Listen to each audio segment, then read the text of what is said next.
মানুষের সাথে পৃথিবীর সংযোগটা তো হয় খাবারের মাধ্যমে, আর সেই খাবারটা এখন আসে কৃষি থেকে।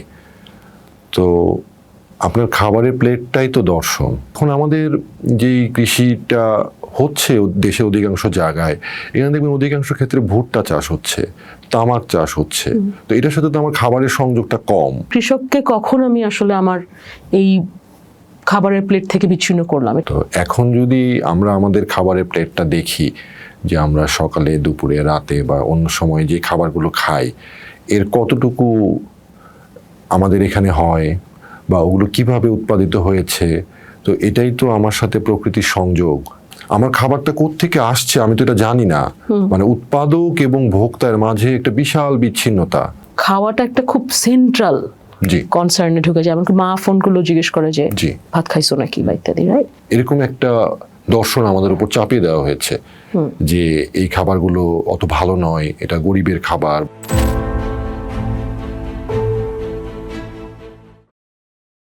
ভাবসূত্র টক্সে আজকে আমরা কথা বলছি মোহাম্মদ ইফতেখার আলীর সাথে। ইফতেখার আলী কৃষক, গবেষক, প্রাকৃতিক কৃষি আন্দোলনের কর্মী এবং প্রাণ বৈচিত্র্য খামারে কাজ করছেন বহু বছর ধরে। হ্যাঁ, ইফতেখার, আমরা যদি কৃষির দর্শন হিসেবে, কৃষির দর্শন যদি আমরা চিন্তা করতে চাই, তাহলে আসলে কৃষির দর্শন এই মুহূর্তে যদি আমরা বাংলাদেশের কৃষির দর্শন কি এটা জিজ্ঞেস করি, তাহলে কি বলবা তুমি? মানে মানুষের সাথে পৃথিবীর সংযোগটা তো হয় খাবারের মাধ্যমে, আর সেই খাবারটা এখন আসে কৃষি থেকে। তো আপনার খাবারের প্লেটটাই তো দর্শন। তো এখন যদি আমরা আমাদের খাবারের প্লেটটা দেখি, যে আমরা সকালে, দুপুরে, রাতে বা অন্য সময় যে খাবারগুলো খাই, এর কতটুকু আমাদের এখানে হয় বা ওগুলো কিভাবে উৎপাদিত হয়েছে, তো এটাই তো আমার সাথে প্রকৃতির সংযোগ বা আমার যে দুনিয়াকে চেনা বা জানা বোঝা বা দুনিয়ার দর্শনটাকে বোঝা, এটা তো এখান থেকেই আসে। তো এখন বর্তমান বাস্তবতায় আপনি সকালে দেখবেন অনেক সময় রুটি খাচ্ছে, পাউরুটি খাচ্ছে। তো এই গমগুলো তো আমাদের দেশে কম হয়, এটা বিদেশ থেকে আমদানি করে আনতে হয় বিদেশ থেকে। ওখানে যে তেল ব্যবহার হয় এটাও বিদেশ থেকে, বিদেশ বলতে বহু দূরের, এটা ব্রাজিল, আর্জেন্টিনা ওসব জায়গা থেকে আছে, প্রায় 15,000 কিলোমিটার। এরপরে অন্যান্য যে খাবারগুলো এখানে আছে, এই যে প্রযুক্তিতে তৈরি হয়, এই অথবা ওই খাবারগুলো যে প্রযুক্তিতে প্রসেস করা হয়, প্রক্রিয়াজাত করা হয়, সবই তো এখন এটা বিভিন্ন বিদেশি টেকনোলজি বা বিদেশি বিভিন্ন বিষয়াশয় এখানে চলে আসছে। তো এইখানে আমাদের ওভাবে যদি আমরা খাদ্যের দর্শন বা কৃষির দর্শনটা বুঝতে চাই, আমরা তো কিছুই পাবো না ওখানে। তো এটা মানে পুরো খাপ ছাড়া। একজন কৃষক তো মূলত কৃষির মাধ্যমে পৃথিবীর সাথে যোগাযোগ করে, খাদ্য সংগ্রহ বা খাদ্য সংগ্রহের মাধ্যমে পৃথিবীর সাথে যোগাযোগ করে। তো এখানে তো ওগুলোর কোনো স্থান নেই। তো আমি যখন একটা জমি চাষ দিচ্ছি, জমিতে ফসল বুনছি, ওটা যে হচ্ছে এটার সাথে যে আমার যোগাযোগ, ওগুলো তো এখানে তেমন নেই। আর এখন আমাদের যেই কৃষিটা হচ্ছে দেশে অধিকাংশ জায়গায়, এখানে দেখবেন অধিকাংশ ক্ষেত্রে ভুট্টা চাষ হচ্ছে, তামাক চাষ হচ্ছে। তো এটার সাথে তো আমার খাবারের সংযোগটা কম। এই ভুট্টাগুলো গবাদি পশু পাখি বা প্রাণী সম্পদের কাছে চলে যাচ্ছে, ওরা এগুলো খাচ্ছে, ওইগুলো আবার আমরা খাচ্ছি। এবং আমার খাবারটা কোত্থেকে আসছে আমি তো এটা জানি না। মানে উৎপাদক এবং ভোক্তার মাঝে একটা বিশাল বিচ্ছিন্নতা, মানে ও তো জানে না কোথা থেকে খাবারটা আসছে। সো এখানে কৃষি বা খাদ্যের দার্শনিক প্রেক্ষাপটটা আমাদের এখানে এখন আমরা ওভাবে দেখতে পাই না। ইফতেখার, খাবারের প্লেট যেটা তুমি বললা, হ্যাঁ, খাবারের প্লেটে যখন আমরা তাকাচ্ছি, আমরা দেখছি যে উৎপাদকের সাথে যে ভোক্তার সম্পর্ক, এটা একটা বিচ্ছিন্ন, একটা ব্রোকেন রিলেশনশিপ। হ্যাঁ, এটা তো একদিনে নিশ্চয়ই হয়নি, তাই না? এটা তো ধারাবাহিকতা নিশ্চয়ই আছে। এই ধারাবাহিকতায় আমার কৃষককে কখন আমি আসলে আমার এই খাবারের প্লেট থেকে বিচ্ছিন্ন করলাম, এটা কবে ঘটলো বা কত সময় ধরে ঘটেছে? এটা তো একটা দীর্ঘ প্রক্রিয়ার মধ্যে দিয়ে হয়েছে। মানে আমাদের যে স্থানীয় খাবার, আমাদের যে খাদ্য সংস্কৃতি, এইগুলাকে ছোট বা এগুলোর মান সম্মান কম, এরকম একটা দর্শন আমাদের উপর চাপিয়ে দেওয়া হয়েছে যে এই খাবারগুলো অত ভালো নয়, এটা গরিবের খাবার বা এই ধরনের করে বিভিন্ন বিদেশি প্রক্রিয়াজাতকৃত বিভিন্ন ফাস্ট ফুড, এই টাইপ খাবারগুলো এটা উন্নত বিশ্ব থেকে আসছে এবং এইখানে আমাদের দর্শনের একটা আমাদের ওরা বুঝিয়ে দিয়েছে যে আমাদের দর্শনের চেয়ে ওদের দর্শনটা উন্নত। এই উন্নত দর্শনের মাধ্যমে আমাদেরকে ওরা বুঝাতে সক্ষম হয়েছে যে আমাদের খাবারগুলো, আমাদের পান্তা ভাত, আমাদের মুড়ি বা আমাদের গুড়, এমনকি আমাদের দুধ, আমরা যখন ছোট ছিলাম আমরা প্রথমে যে মিল্ক পাউডার যেটা কৌটায় করে আসলো 80-র দশকের মাঝামাঝি, প্রথম বোধহয় ওই সময়তেই আসা শুরু হলো, তাই না? ওইটা থেকেও আমরা মনে করলাম যে এই গরু হচ্ছে নিউজিল্যান্ডে ঘাস খায় বা ডেনমার্কে ঘাস খায়, ফলে ওরা বেটার। জি জি, হ্যাঁ, এই যে প্রসেসটা ঘটলো, এই প্রসেসটা কিন্তু মানুষের চোখের সামনেই ঘটছিল। মানুষের চোখের সামনে ঘটছিল, কিন্তু যারা এই কাজটা করলো তারা মূলত মানে আমাদের দর্শনটাকে ছোট প্রমাণ করে তাদের দর্শনটাকে উঁচু প্রমাণ করতে চেয়েছে। এটা প্রমাণ করতে চেয়েছে কি তাদের এখানে বাংলা যে অঞ্চলটা, এই অঞ্চলটা প্রাকৃতিকভাবে খুবই সমৃদ্ধ, ফলে এখানে কৃষিতেও খুবই সমৃদ্ধ, ফলে এখানে খাবারের একটা প্রাচুর্য ছিল, এই জন্য নানা জায়গা থেকে মানুষজন এখানে এসে বসতি করেছে। এরপর যেসব জায়গায় খাবারের সংকট ছিল, যেসব জায়গায় হাহাকার ছিল, তারা এইসব জায়গায় এই খাবারের সন্ধানে, ব্যবসার সন্ধানে আবার এখানে এসেছে। এসে কিছু লোক এখানেই থেকে গেছে, এখানকার দর্শনটা, এখানকার সংস্কৃতিটা ওরা করে নিয়েছে। কিন্তু পরবর্তীতে যারা আসলো, ইউরোপীয়রা আসলো, ওরা এসে কি চাইলো, ওরা এখানে একটা শিল্প দর্শন নিয়ে আসলো, মানে ওদের ওখানে শিল্প বিপ্লব হচ্ছে এবং ওইটাকে আমাদের এখানে বুঝিয়ে দিল যে আমাদের কৃষি দর্শনটা ওদের শিল্প দর্শনের চেয়ে নিচে, এবং কৃষি দর্শনের চেয়ে আরো নিচে হচ্ছে জঙ্গলের দর্শন, বা যারা জঙ্গলে থাকে, একেবারে আদিবাসী, যারা পৃথিবীকে কোনো মালিকানার মধ্যে না নিয়ে পৃথিবীর সাথে মিলেমিশে, প্রকৃতির সাথে মিশে থাকে, তাদেরকে একদম বুনো, অসভ্য এরকম করলো। এর চেয়ে একটু ভালো হচ্ছে যারা কৃষি কাজ করে তারা একটু ভালো, আর যারা অফিস আদালত মানে শিল্প অর্থনীতির সাথে জড়িত এরা হচ্ছে সবচেয়ে উঁচু শ্রেণীর। এমন একটা উন্নয়ন দর্শন আমাদের এখানে চাপিয়ে দেওয়া হয়েছে গত 300-400 বছর ধরে। ফলে আমাদের এখানকার স্থানীয় যে কোনো কিছুই আমাদের কাছে মনে হয় যে এটা মনে মূল্যহীন, এটা হচ্ছে বিদেশি জিনিসটা ভালো, এরকম একটা আমাদেরকে ওরা মনে করিয়ে দেওয়ার চেষ্টা করেছে। এবং সেটা রিফ্লেকশনে আমরা আবার খাবারের প্লেটে পাচ্ছি, রাইট? একদম। এবং আমাদের যে শিক্ষা, মানে সয়াবিন তেল যেটা আমরা, এটাও 80-র দশকের মধ্যভাগ থেকে। তবে আমি জাস্ট একটু কথাটাকে অন্য জায়গায় একটু নিয়ে যাই, সেটা হচ্ছে যে বাংলা অঞ্চল তো অবশ্যই কৃষিতে অত্যন্ত সমৃদ্ধ, বাট আমরা যদি গত 100 বছরের বাংলার ইতিহাস দেখি তাহলে আমরা দেখবো যে বাংলায় বারবার দুর্ভিক্ষ হচ্ছে, এবং এই দুর্ভিক্ষের ফলে খাদ্য যথেষ্ট পরিমাণে নাই। এই ধরনের একটা কিন্তু মানুষের মনে আশঙ্কা তৈরি হচ্ছে। এমনকি আমরা এখনো যখন মানুষ কথা বলে দেখি আমরা, এই যে খাওয়াটা একটা খুব সেন্ট্রাল কনসার্নে ঢুকে যায়। এমনকি মা ফোন করলেও জিজ্ঞেস করে যে ভাত খাইছো নাকি বা ইত্যাদি, রাইট? ফলে এই দুর্ভিক্ষের স্মৃতি কি একটা ফ্যাক্টর হিসেবে কাজ করছে আমাদের এই ধরনের নিজস্ব খাদ্যের দর্শন, বা ধরো এই যে এখানকার ভূমিজ খাদ্যের দর্শন থেকে বা কৃষির দর্শন থেকে বের হয়ে অন্য দর্শন অ্যাডপ্ট করার ক্ষেত্রে? এটা অনেকটা এরকমই যে আমাদের এখানে যখন ইউরোপীয়রা 1757 সালে প্রথম বাংলা দেওয়ানিটা লাভ করে, ওরা তো প্রথম যে কাজটা করেছিল যে এখানকার খাজনাটা নেওয়ার ব্যবস্থা করা। খাজনা যাতে ভালোভাবে নিতে হয় এই জন্য নানা পলিসি দিয়ে অবশেষে 1793 সালে চিরস্থায়ী বন্দোবস্তে গিয়ে ওরা ফাইনাল করলো যে চিরস্থায়ী বন্দোবস্ত করে দিল কিছু জমিদারদের, ওই জমিদারের দায়িত্ব প্রজাদের কাছ থেকে খাজনাটা তুলে ব্রিটিশ রাজকে বা ইস্ট ইন্ডিয়া কোম্পানিকে দেওয়া। চিরস্থায়ী বন্দোবস্ত যখন হয়ে গেল তখন প্রথম সামাজিক মালিকানার জায়গায় ব্যক্তি মালিকানায় আমাদের কৃষি জমিটা গেল এবং খাজনার হারটা একটু বেড়ে গেল। পাশাপাশি এখানে ব্রিটিশরা ওরা চেষ্টা করলো ওদের জন্য যেটা অর্থকরী হয়, আফিম, তামাক, নীল, পাট, এই ধরনের ফসলগুলো একটা প্রসার করার ফলে আমাদের এইখানে যে স্থানীয় কৃষিটা ছিল ওইটা তো মানে একটা বাধাগ্রস্ত হলো। জমিদারদের মাধ্যমে করানো হলো, জমিদারদের মাধ্যমে ওরা সরাসরিও করতো। ওদের নীলকুঠি থাকতো, ওই নীলকুঠির আওতায় কৃষককে বাধ্য করতো নীল চাষ করতে। নীল দর্পণে খুবই বিস্তারিত এগুলো বর্ণনা দেওয়া আছে। দুটো কৃষকরা চাপ খেলো, একটা হলো খাজনা বেড়ে গেল এবং যে খাজনা যে একটা মানে সহজিয়া ভাব ছিল যে দুর্যোগ হলে খাজনাটা মওকুফ করা, ওটা এরকম না। ওটা তো সূর্যাস্ত আইন, জমিদারকে টাকা দিতেই হবে, আপনার দুর্যোগ হোক না হোক সামহাও খাজনাটা জমিদারকে দিতে হবে এবং জমিদার ওটা জমা করে দিবে। ফলে ব্রিটিশ এবং এই কৃষকের মধ্যে অনেকগুলো স্তর হয়ে গেল, খাজনাটা বেড়ে গেল, ও পছন্দসই ফসল করতে পারছে না। পাশাপাশি ওরা আমাদের যে কার্পাস বয়ন শিল্প এবং তাঁত শিল্প যে ছিল এটাকে ধ্বংস করে দিল। ওদের শিল্প বিপ্লবের পলিস্টার কাপড়, ওদের কাপড়গুলো প্রসার করার জন্য আমাদের তাঁতিদেরকে যত রকম অসুবিধা করা যায় করলো। ফলে আমাদের তাঁতিরাও কৃষিজীবীতে পরিণত হলো, ওরাও কৃষিকাজে ঢুকলো, ফলে জমিটাও কমে গেল। এই প্রক্রিয়ায় যারা দেখলো যে কৃষিকাজের সাথে যারা যুক্ত তারা নানাভাবে বঞ্চিত হচ্ছে।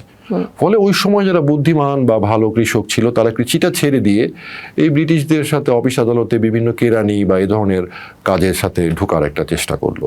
দিয়ে আমাদের অনেক বুদ্ধিমান, অনেক জ্ঞানীগুণী কৃষকরা অকৃষি পেশায় চলে আসলো। জমির মালিকানা নিয়ে একটা বিশাল ঝামেলা তৈরি হলো। এবং এটা তো যখন এই কাজগুলো হচ্ছিল সবাই যে সমানভাবে মেনে নিয়েছে এমন না, এ নিয়ে অজস্র বিদ্রোহ হয়েছে, বিভিন্ন জায়গায় অনেক আক্রমণ প্রতি আক্রমণ হয়েছে। কিন্তু এইগুলো করেও আলটিমেটলি দেখা গেল যে জমিগুলো তো জমিদারদের কাছে, এবং ব্রিটিশ শাসন শেষ হওয়ার পরে এই জমিগুলো আবার বড় জোরদারদের কাছে গেল। ফলে কৃষকের যে জমির অধিকার এইটা ওই 1757 থেকে এখন পর্যন্ত এটা স্থাপিত হয়নি। ফলে কৃষক যখন চাষ করতে যাচ্ছে, জমিটা তো সবার নেই, বা থাকলেও কারো আছে বেশি, কারো আছে কম। অধিকাংশ ক্ষেত্রে যাদের জমি বেশি তারা অনুপস্থিত ভূমির মালিক, তারা থাকে শহরে।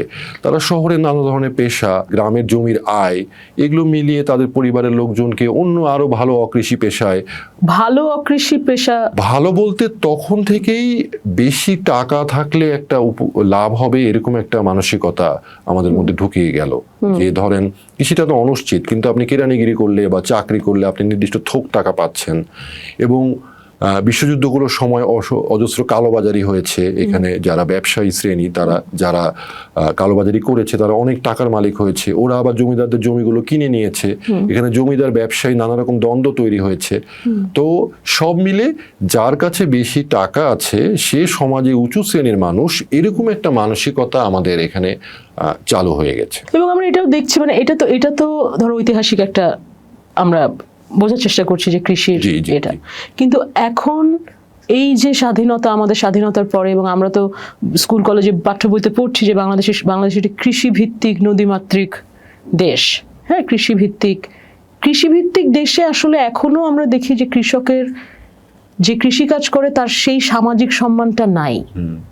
এমনকি গ্রামেও যে জমির মালিক সে কিন্তু তার সন্তান কিন্তু কৃষিকাজ করে না, সে হয়তো বাজারে একটা ওষুধের দোকান দেয়, তাই না, যারা ভূমিজ মালিক। তো এইটার কোনো অ্যাটিটিউডাল কোনো শিফট হলো না ইফতেখার? কেন হলো না?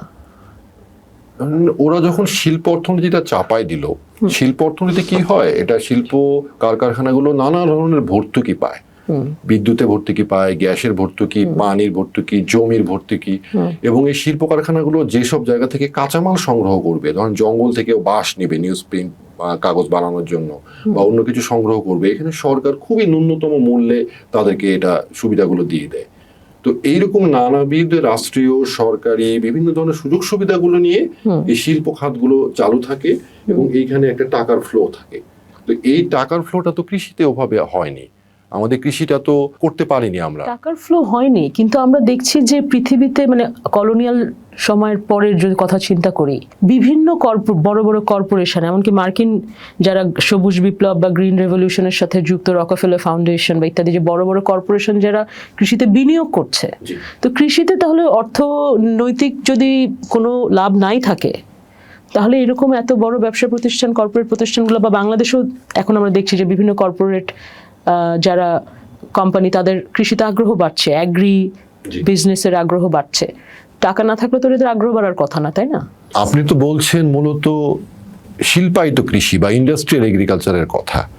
এই যেটা কারখানাজাত মানে কৃষি, এটাও প্রচুর পরিমাণে ভর্তুকি পায়। ওরা বিদ্যুৎ, গ্যাস, অফুরন্ত পানি, এগুলো সুবিধা তো পাই। পাশাপাশি ওরা যেই দামে কৃষি উপকরণটা বিক্রি করে ওই দামে কৃষি উপকরণ কিনে কৃষক কৃষিকাজ করতে পারবে না। এজন্য ওদের এই উচ্চ মূল্যে যাতে কৃষকরা এই উপকরণগুলো পায়, এজন্য সরকার ভর্তুকি দেয়। এজন্য নানা দেশের সরকারের সাথে বিভিন্ন প্রতিষ্ঠান তৈরি করে। যেমন ধরেন বাংলাদেশের বিএডিসি কোম্পানিগুলো থেকে 100 টাকা 120 টাকা করে কেজি রাসায়নিক সার কিনে নিয়ে আসে। এটা কৃষকদের কাছে 20 টাকা 30 টাকা, মানে প্রতি কেজিতে 70-80 টাকা ভর্তুকি দিয়ে এই হাটে বাজারে বিভিন্ন দোকানে বিক্রি করে। এই ভর্তুকিটা তো জনগণের টাকা থেকে হচ্ছে। তার মানে দেখেন এই কৃষি কোম্পানিগুলো যেই দামে কৃষি উপকরণগুলো বিক্রি করে ওই দামে কৃষিটা করলে কৃষকের পোষায় না। ইভেন ভর্তুকি মূল্যে কৃষি করেও কৃষকের পোষাচ্ছে না।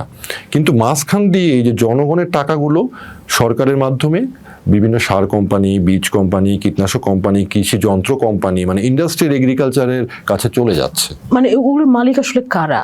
তাদের দেশেও কি এই ধরনের এগ্রিকালচার প্র্যাকটিসেস আছে? অবশ্যই, এটা তো সব দেশেই এটা কম বেশি ওরা করার চেষ্টা করে। আর রেজিস্ট্যান্সও আছে। এইগুলোর মালিকানার প্রশ্নটা খুবই জটিল। মানে এখন ধরেন এদের শেয়ারগুলো বিভিন্ন বিনিয়োগকারী কোম্পানির কাছে আছে, আর ওই বিনিয়োগকারী কোম্পানি আবার ব্যাংকের কাছ থেকে টাকা নিয়েছে। তো ওই প্রতিষ্ঠানগুলো এখানে সার কোম্পানিকেও টাকা দেয়, বীজ কোম্পানিকেও টাকা দেয়। আবার ওই একই প্রতিষ্ঠান ম্যাকডোনাল্ডস বা যারা খাবার বিক্রি করে তাদেরকেও টাকা দেয়। ওই একই প্রতিষ্ঠান যে সফট ড্রিঙ্ক বিক্রি করে তাকেও টাকা দেয়। মানে ওর কাছে ডেটা থাকে যে কি পরিমাণ সার হচ্ছে, কি পরিমাণ বীজ হচ্ছে, কি পরিমাণ সস হচ্ছে, কি পরিমাণ বার্গার হচ্ছে, কি পরিমাণ খাবার হচ্ছে।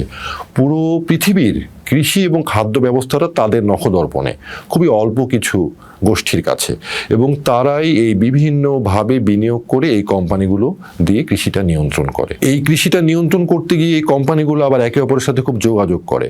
যেমন আপনার ওই সব জায়গায় সসের টেস্টটা কেমন হবে, বা নুডলসের মিক্স মশলাটা কিরকম টেস্ট হবে, এগুলো আবার বড় বড় আইটি কোম্পানি যারা আছে ওরা ঠিক করে দেয় তাদের সুপার কম্পিউটার দিয়ে।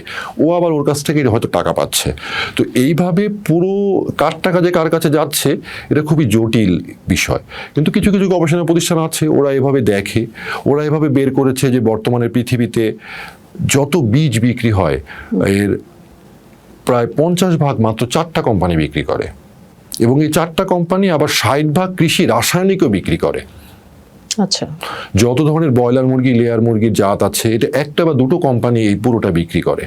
তো এই কৃষির যত বৈশ্বিকভাবে কৃষির যত খাতগুলো আছে সবগুলোই খুবই অল্প কিছু মানুষের, অল্প কিছু কোম্পানির আওতায়, এবং এই কোম্পানিগুলো আবার এসব ছোট ছোট দেশের কোম্পানিতে ডিলার, সাব ডিলার এসব নিয়োগ দিয়ে পুরো একটা জটিল জালের মাধ্যমে পুরো দেশের, পুরো পৃথিবীর কৃষিটাকে নিয়ন্ত্রণ করে।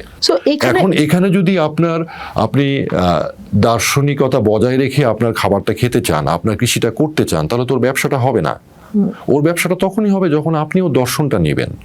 ও টিভিতে যেভাবে অ্যাড দেয়, ও যে ভোগবাদিতা শিখায় সামাজিক যোগাযোগ মাধ্যম বা নানাভাবে, ওইগুলো যদি আপনি করেন তাহলে ওর ব্যবসাটা ভালো হবে। এখন তাহলে আমাদের মতো দেশ যারা গ্লোবাল পাওয়ার ইয়েতে, মানে স্ফিয়ারে সেরকম খুব ইকোনমিক খুব বড় পাওয়ার না, জি, তাদের কৃষির দর্শন আসলে রক্ষা হবে কিনা, এটা সম্ভব কিনা, মানে এই স্বপ্ন কি আমরা দেখতে পারি কিনা? দেশ তো অনেকগুলো মানুষ মিলে হয়, দেশ তো আর একক সত্তা না। হ্যাঁ, দেশগুলো নানাভাবে চাপে থাকে, নানা নিয়ন্ত্রণ, বিভিন্ন আন্তর্জাতিক আইন টাইন আছে, এগুলোর মাধ্যমে এখন ব্যবসাটা সহজ এবং দেশগুলোকে নিয়ন্ত্রণ করা সহজ হয়। কিন্তু আমরা কি মানুষ হিসেবে এখানে থেমে যাব? আমরা এই জিনিসগুলো বুঝতে পারছি, আমরা এই রাজনীতিগুলো জানতে পারছি, তাহলে কি আমরা এখানে থেমে যাব? আমার মনে হয় সেক্ষেত্রে ব্যক্তিগতভাবে, দলীয়ভাবে এই চর্চাগুলো, এই দর্শনগুলো, এগুলো নিয়ে আলাপ করা উচিত, এগুলো চর্চা করা উচিত, মানুষের সাথে শেয়ার করা উচিত। পৃথিবীতে কেউ করে কিনা এই ধরনের নিজস্ব কৃষির দর্শন? মানে এই যে কর্পোরেটাইজড ওয়ার্ল্ড অফ এগ্রিকালচার বা কর্পোরেটাইজড ব্রেন ওয়াশিং, হ্যাঁ, এর বাইরে গিয়ে কোনো রাষ্ট্র বা কোনো দেশ বা কোনো জাতি বা কোনো গোষ্ঠী সফলভাবে কৃষির এই আমাদের এই অঞ্চলে যে প্রাচীন গ্রন্থগুলো আছে এগুলোতে কৃষির বিষয়গুলো মোটামুটি চলে আসছে। এগুলোতে কৃষি বিজ্ঞান, যে সূর্য যে গাছপালাকে মূল খাবারটা জোগাড় করে দেয়, এসব বিষয়গুলো আমাদের প্রাচীন গ্রন্থগুলোতে আছে। আমাদের খনার বচন আছে, ধরেন এগুলো প্রায় 1500 বছর আগে গ্রামের এক নারী এগুলো আমাদেরকে বলে গেছে। তো আমাদের তো একটা দীর্ঘ কৃষি চর্চা ছিল, অঞ্চল ভেদে, জমি ভেদে, প্রতিবেশ ভেদে, এটার একটা খাদ্য সংস্কৃতি ছিল, একটা কৃষি চর্চার একটা ধরন ছিল। তো এইগুলো তো আমরা আস্তে আস্তে হারিয়ে ফেলেছি। তো এখন তো আমাদের অবশ্যই কাজ হবে এইগুলোকে দ্রুত আবার ফিরিয়ে আনার চেষ্টা করা। ওইগুলোর সাথে আমাদের আধুনিক বিজ্ঞান, মানে আধুনিক বিজ্ঞান বলতে আমি বোঝাচ্ছি যেটা প্রাণবান্ধব বিজ্ঞান, কখনোই বর্তমানে যে মরণঘাতী বিজ্ঞান বা ব্যবসায়িক বিজ্ঞান, সেই বিজ্ঞানের কথা বলছি না। পরিবেশ বান্ধব বিজ্ঞানের যে বিষয়গুলো আছে তার সাথে আমাদের এই ঐতিহ্যগুলো, আমাদের এই প্রথাগুলো মিলিয়ে যদি আমরা কাজটা করতে পারি, এছাড়া তো আমাদের আর উপায় নেই। কারা করেছে পৃথিবীতে সাকসেসফুলি? কৃষির ক্ষেত্রে যদি বলি যে আপনি রাসায়নিক সার বিষ বাদ দিয়ে নিরাপদভাবে আপনার জমির যে জৈব পদার্থ আছে বা প্রাকৃতিকভাবে চাষটা করবেন, এটা করতে বাধ্য হয়েছিল কিউবা। ওদেরকে অবরোধ দিয়েছিল, অবরোধ দেওয়ার ফলে ওরা সার বিষ পাচ্ছিল না, তখন ওরা মোটামুটি 3-4 বছরের মধ্যে রাসায়নিক দিয়ে যা ফলন হতো ওই ফলনের কাছাকাছি চলে গেছিল। আচ্ছা। এছাড়া দেখবেন এই কর্পোরেশনগুলোর মালিক বা যারা একটু বড় পুঁজিপতি তারা কিন্তু নিজেদের খাবারটা ঠিকই আবার নিরাপদভাবে করে। একদম, হ্যাঁ। আমাদের পাশের দেশে এই সুভাষ পালেকর কৃষি বলে একটা অনেক বড় মুভমেন্ট আছে, এখানে অনেক মানুষ ওরা চেষ্টা করছে রাসায়নিক সার বিষ ছাড়া আবাদ করার। এছাড়া কোরিয়াতে জাদাম অর্গানিক ফার্মিং আছে। ইভেন ওই আমাদের যে উন্নত বিশ্ব ধরি যাদেরকে বলি আমরা, যুক্তরাষ্ট্রে এখন বিশ্ববিদ্যালয়ে এগ্রিকোলজি কোর্স মানে এটা ইনক্লুড হয়েছে। তো সারা পৃথিবীতেই একটা এগ্রিকালচারাল ট্রান্সফরমেশনের একটা কাজ চলছে। তো আমি যখন আমার ফসল ফলিয়ে আমি নিজে ভালো থাকবো, এটা তো এই ভোগবাদী অর্থনীতি চায় না। ভোগবাদী অর্থনীতি চাক আমি বেশি খরচ করব, এই জন্য আমাকে বেশি আয় করতে হবে, কিন্তু প্রথমে আমাকেও খরচের কিছু হিসাব ধরে দেয়। কিন্তু এটার বিরুদ্ধে বা এটার বিকল্প হিসেবে সারা দেশে পৃথিবীতেই এরকম বিকল্প খাদ্য আন্দোলন চলছে। আমরা যখন আমাদের দেশে কৃষকদের সাথে কৃষি বিষয়ক আলাপ করি, হ্যাঁ, তাদেরকে এটা কনভিন্স করানো মুশকিল হয় যে রাসায়নিক সার বিষ, বালাইনাশক, আগাছানাশক এগুলো ছাড়া ফলন আসলে সম্ভব। অথচ এইটা তো বাংলাদেশে আসলে যেটা আমরা আলাপ করছিলাম একটু আগে, যেটা 90-এর দশক থেকে এটার অনেক বহুলভাবে এটা ব্যবহার শুরু হলো। তার মানে এটা আমাদের সকলের স্মৃতির ভিতরেই, তার আগেই যে কৃষি ছিল সম্ভব। কৃষককে কনভিন্স করা তো মুশকিল হয়ে যাচ্ছে কেন? তাকে সে অন্যটাতে এত দ্রুত কনভিন্স হয়ে গেল 30 বছরের মধ্যে। অথচ আমরা এখন যেই ধরনের কৃষির সারা পৃথিবীতে চর্চা হচ্ছে বা কর্পোরেটাইজ কৃষির বিরুদ্ধে যেই মুভমেন্টগুলো তৈরি হচ্ছে, এমনকি প্রাকৃতিক কৃষি আন্দোলন, যেটাতে তুমি অ্যাক্টিভলি আন্দোলন কর্মী একজন, এই কনভিন্সিংটা তো মুশকিল কেন ইফতেখার? মানে আসলে কি হয়, কেন কৃষক এটা বিশ্বাস করেন না যে তারা এটা বিশ্বাস করে এবং নৈতিকভাবে স্বীকারও করে? কারণ অধিকাংশ কৃষকেরই বাড়ির আশেপাশে ছোটখাটো জায়গায় সে নিরাপদ জায়গায় বাড়ির জন্য করে, কিন্তু যখন এটা বিভিন্ন ধরনের ফসল করে, ওর বাড়ির আম গাছেও কোনো সার বিষ দেয় না, বা অনেক রকম জিনিস আছে যেগুলোতে ওর বাড়ির আশেপাশে এমনি হয়ে যাচ্ছে। তো যখন এটা বাণিজ্যিক করতে যাচ্ছে তখনই এই বিষয়গুলো আসছে। এখন যেটা হয়েছে, আমাদের অধিকাংশ কৃষি জমিতেই মানে রাসায়নিক সার বিষ দিতে দিতে মাটিতে একদম পুষ্টি কমে গেছে। এবং কৃষি তো একটা জঙ্গলে কিভাবে একটা প্রকৃতি থাকে, যে বিভিন্ন ধরনের গাছপালা হয়, সেখানে পোকামাকড় থাকে, পোকামাকড়কে খাওয়ার জন্য আবার নানা ধরনের পোকামাকড় বা অন্য পশু পাখি থাকে। তো ওইগুলোতে আমাদের কৃষি ইকোসিস্টেমগুলোতে একদম কমে গেছে।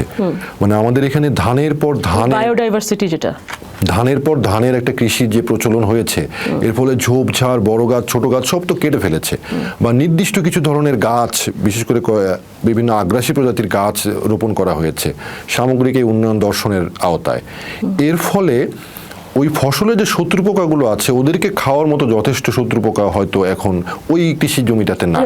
ওই যেটা একটা ইকোসিস্টেম থাকে, একে খাওয়ার ইকোসিস্টেম, সেটা নাই, সেটা অনেক ক্ষেত্রে নষ্ট হয়ে গেছে। এটা আবার অনেক ক্ষেত্রে আছে, কিন্তু যখন নষ্ট হয়ে গেছে, তখন যখন আপনি রাসায়নিকটা বন্ধ করে নিরাপদ বা জৈবভাবে বা প্রাকৃতিকভাবে করবেন, তখন প্রথমবারই তো আপনার ভালো হবে না।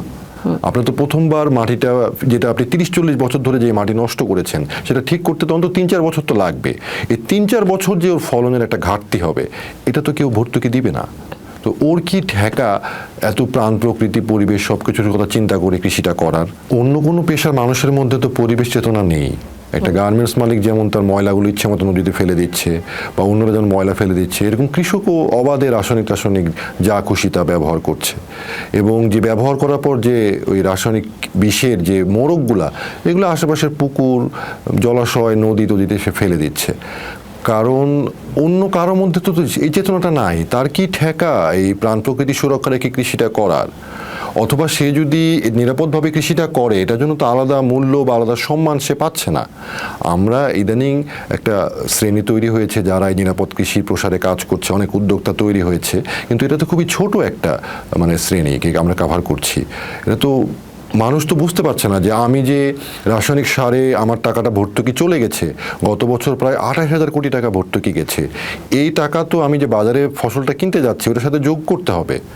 আমি যদি বাজারে এখন 50 টাকা দিয়ে চাল কিনি, এটার সাথে ভর্তুকির টাকাটা যোগ করব না, তাহলে ওই রাসায়নিক চালটার দাম আসলে কত হতো? এই হিসাবটা তো আমাদের কোনো অর্থনীতিবিদ বা কেউ দিচ্ছেন না। এই সবগুলো যে খরচ, এই খরচটা তো মানে কেউ হিসাব করছে না। সবাই দেখছে যে আমি এরকম আমার উৎপাদন বেড়ে গেছে, আমি বেশি টাকা পাচ্ছি, কিন্তু এই বেশি টাকার বিনিময়ে আমার তো বেশি টাকা খরচ করতে হয়েছে। কৃষকরা এই হিসাবগুলো অনেক সময় করে না, বা ওরা এই কৃষি অর্থনীতি কাঠামোর মধ্যে যারা নিরাপদভাবে কৃষিটা করছে তাদের জন্য আলাদা কোনো স্থান নেই। তো আমরা চেষ্টা করছি এই স্থানটা তৈরি করার, যাতে এই নিরাপদভাবে যে ফসলটা হবে সেই কৃষক যাতে আলাদা মূল্য পায়, এই ফসলটা যাতে আলাদাভাবে মূল্যায়িত হয়, এই চেষ্টাটা আমরা চালিয়ে যাচ্ছি। এখন তো বাংলাদেশে একটা নতুন পরিস্থিতি, রাজনৈতিক পরিস্থিতি তৈরি হচ্ছে, তাই না? নতুন করে দেশ নিয়ে ভাবার সুযোগ আসছে আমাদের সবার। আসলে আমরা কেমন কৃষি দেখতে চাই আগামী, কৃষির দর্শন কীরকম চাই আমরা আগামী 50 বছরে, 100 বছরে? তোমাকে যদি আমি জিজ্ঞেস করি গবেষক এবং কৃষি আন্দোলনের একজন অ্যাক্টিভিস্ট হিসাবে। জি, ধন্যবাদ। না, আমরা এই বিষয়টা নিয়ে কাজ করছিলাম যে আমরা যারা প্রাকৃতিক কৃষি করি, নিরাপদ খাদ্য, পরিবেশ সুরক্ষার কাজটা করি, তারা আসলে কিভাবে দেখছে বিষয়টা। তো এটার জন্য আমরা দেখেছি এরকম প্রাকৃতিক কৃষি করার বিভিন্ন ধরনের দল আছে আমাদের এখানে। কেউ দলবদ্ধভাবে করে, কেউ ব্যক্তিগতভাবে করে। তো এই সবগুলো দলের লোকজনকে নিয়ে আমরা বসেছিলাম যে আমরা কৃষিটার একটা পুরো রূপরেখাটা কীরকম হতে পারে। তো কৃষি তো একটা খুবই কমপ্লেক্স এবং অনেক বড় বিষয়, অনেক জটিল এবং বড় বিষয়। তো এই জন্য আমরা 20টা দফা বের করেছিলাম। এই 20 দফা এই জানুয়ারি মাসের 18 তারিখ আমরা একটা প্রেস কনফারেন্স করে প্রেস ক্লাবে উপস্থাপন করেছি রাজনৈতিক দল এবং অন্যান্যদের জন্য, যে ওইখানে কৃষির যতগুলো সেক্টর আছে আমরা সেগুলোকে ধরার চেষ্টা করেছি এবং এটা সার্বিকভাবে যাতে কৃষিটাকে দেখে এরকম একটা আমরা দেওয়ার চেষ্টা করেছি। দফা কি আমাদের, যদি ইম্পর্টেন্ট দফাগুলো একটু আমাদের সাথে শেয়ার করো? সেটা তো অবশ্যই। আমাদের দফাগুলো শুরুই হচ্ছে কৃষকের মর্যাদার বিষয়টা দিয়ে। এরপর ধীরে ধীরে আমরা বীজ, কিভাবে রাসায়নিক সারের ব্যবহার কমিয়ে জৈব সার বা খামারজাত সারের দিকে যাওয়া যায়, কিভাবে স্থানীয় বীজের প্রসার করা যায়, আমাদের বাইরের বীজগুলো ব্যবহার বন্ধ করে কিভাবে আমাদের স্থানীয় খাদ্য সংস্কৃতিকে আরও প্রসার করা যায়, এবং এটার সাথে যে আমাদের মৎস্য সম্পদ, বনায়ন, আমাদের প্রাণী সম্পদ সবগুলোকে একীভূত করে আমরা পুরো একটা বর্তমানে যে ব্যবস্থাটা চলছে, যে সিস্টেমটা চলছে, একটা শিল্পায়িত, একটা পরনির্ভর, খুবই ব্যয়বহুল এবং অনিরাপদ, একটা মানে মরণঘাতী, একটা মানে খুনে একটা কৃষি এবং খাদ্য ব্যবস্থা চলছে। এটার বিপরীতে একটা ন্যায্য, একটা স্বনির্ভর, একটা নিরাপদ কৃষি ব্যবস্থার দিকে আমরা এই 20টা দফার মাধ্যমে যেতে চাচ্ছি। তো আমরা আশা করছি যারা এই সংশ্লিষ্ট বিষয়গুলোতে কাজ করছে তারা এগুলো, তাদের দফাগুলো আরও সমৃদ্ধ করবে এবং এগুলোকে এগিয়ে নিয়ে যাবে। এবং আমরা আশা করব রাজনৈতিক দলগুলো তাদের যে নির্বাচনী ইস্তেহার আছে বা অন্যান্য দলীয় কার্যক্রম আছে এর মধ্যে এই বিষয়গুলো অন্তর্ভুক্ত করবেন। কারণ আলটিমেটলি সে রাজনীতি করুক, ভোটে দাঁড়াক অথবা ভোট দেখ, তাকে তো খেতে হয়, এবং খেতে গেলে খাবারটা নিরাপদ লাগবে, এবং বাঁচতে গেলে আমাদের নিরাপদ বিশুদ্ধ বাতাস লাগবে, পানি লাগবে। এই বাতাস, পানি, খাদ্য, এটা কোনোভাবেই আমরা বিষাক্ত, দূষিত করতে পারবো না, কোনোভাবেই। আমরা যখন বলি যে একটা দেশ খাদ্যে স্বয়ংসম্পূর্ণ, বাংলাদেশকে নিয়ে বলা হচ্ছিল, শুধু স্বয়ংসম্পূর্ণতা তার মানে it's not an indication of agricultural success. আমি স্বয়ংসম্পূর্ণ হলাম, কিন্তু আমার বীজটা আসে বিদেশ থেকে, আমি ওখানে যে সারটা দিই সেটা আসে বিদেশ থেকে, আমি ওখানে যে কীটনাশক বিষগুলো দিই সেটা আসে বিদেশ থেকে, আমি ওই ধানটা বা ওই ফসলটা প্রসেস করি যে যন্ত্রে সেটা আসে বিদেশ থেকে। তাহলে ওটাকে আমি কিভাবে স্বয়ংসম্পূর্ণ বলতে পারি? ওটা তো আমি হয়তো উৎপাদনটা করে দিচ্ছি, আমার সস্তা কৃষকের শ্রম এবং উর্বর মাটি ব্যবহার করে আমি ওই বিদেশি ইনপুটগুলা দিয়ে একটা কিছু প্রোডাকশন করলাম, কিন্তু এটা কোনোভাবেই স্বনির্ভর বা স্বয়ংসম্পূর্ণ হতে পারে না। এটা কি সাস্টেনেবল? মানে এটা সাস্টেনেবল হলে তো মানুষ কৃষি থেকে অন্য পেশায় যেত না। এই যে শিল্পায়িত কৃষি ব্যবস্থা, এটাও মানুষকে খাওয়াতে পারছে না। এজন্য দেখবেন যে এই সস্তায় ভর্তুকি দিয়ে, এত ভর্তুকি দিয়ে উৎপাদন করে ওই ভর্তুকি দিয়ে আবার ওদের তেল, ডাল, বিভিন্ন রিলিফ করে মানুষকে খাদ্য সহায়তা দিতে হচ্ছে। কৃষি থেকে যে মানুষজন এভাবে চলে আসছে দলে দলে, সেটা তো বিভিন্ন শিল্প অঞ্চল বা বাসস্থানেরও একটা সংকট তৈরি করছে, তাই না? আমাদের এখান থেকে মানে এটা তো সবকিছু একটা বিশাল একটা মেট্রিক্সের, মানে যেটা খাদ্যের রাজনীতি আমরা যেটা বলছিলাম। সো যেই খাদ্য সে উৎপাদন করছে বা যেই ভূমির মালিকানা তার নাই, সেই লোকগুলোই তো আসছে এবং শহরের নানা জায়গায়, নানা আউটস্কার্টসে তারা থাকা শুরু করছে, ফলে এটা একটা বিশাল এনভায়রনমেন্টাল ডিজাস্টারে ভিতরে আমরা চলে যাচ্ছি, এবং একই সাথে আমার স্কিলও হারাই যাচ্ছে, কৃষির স্কিলটাও হারাই যাচ্ছে, তাই না? তো আসলে খাবারের প্লেটের দিকে তাকালে অনেক রকমের হিসাবই আমাদের আসলে উঠে আসতেছে এদিক থেকে।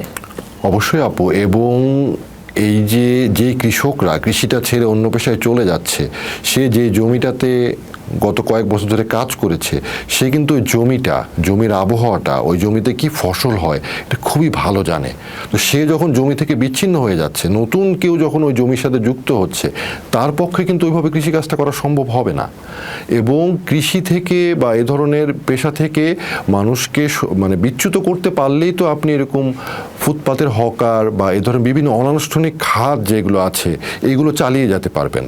কারণ এসব জায়গায় কি করেছে ওরা, বিদেশি সস্তা মাল এনে আমাদের পুরো দেশ সয়লাভ করে দিয়েছে, মূলত ওগুলোই আমাদেরকে বেচতে হচ্ছে। তো এই জন্য অনানুষ্ঠানিক খাতগুলো আমার বিকাশ তো এভাবেই হয়েছে।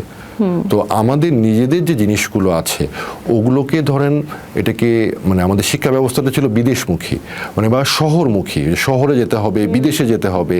ফলে কারো মধ্যে আমাদের নিজেদের শিল্পের বিকাশ বা আমাদের নিজেদের ঐতিহ্যের বিকাশের বিষয়টা তো ওভাবে আসেনি। যে উদ্যোগগুলো নেওয়া হয়েছিল নানাভাবে এগুলো ধ্বংস করে দেওয়া হয়েছে। তো এটা আমাদেরকে আবার নিতে হবে, আমরা যাতে তাল মিলিয়ে একটা ভালো কিছু করতে পারি, আমাদের যেটা খেয়ে আমরা নিজেরা ভালো থাকবো, এবং যদি আমরা বেশি করতে পারি অন্যদেরকেও আমরা বিক্রি করব। কৃষিখাতের বাইরে আর কারা কারা এই ধরনের, ধরো যে এই আমাদের যেই চিন্তার জগৎ, এই চিন্তার জগতে তো পরিবর্তন লাগবে সবার আগে। তোমার নিজেকে কৃষকের সম্মান দেওয়া মানে আসলে এক অর্থে নিজেকেও সম্মান দেওয়ার হিসাব করবা, নিজের দেশের যেই ট্র্যাডিশনাল নানা রকম প্র্যাকটিসেস আছে সেগুলোকে সম্মান দেওয়া। এখানে কিভাবে করে এই কাজটা শুরু করা যায় ইফতেখার? নিজের খাবারটা নিজে উৎপাদন করা যে গুরুত্বপূর্ণ, এই দক্ষতা যেমন একদিকে মানে মানুষের মধ্যে দিতে হবে, এই চেতনাটাও তৈরি করতে হবে। অথবা মানে আমার সবচেয়ে প্রয়োজনীয় জিনিস কি, আমার কি অনেক মানে দামি একটা মোবাইল লাগবে, নাকি আমার খাবারটা বিশুদ্ধ হতে হবে? এই চেতনাটা মানুষের মধ্যে খুবই জরুরি তুলে আনা, যে কি থাকলে আমি ভালো থাকবো।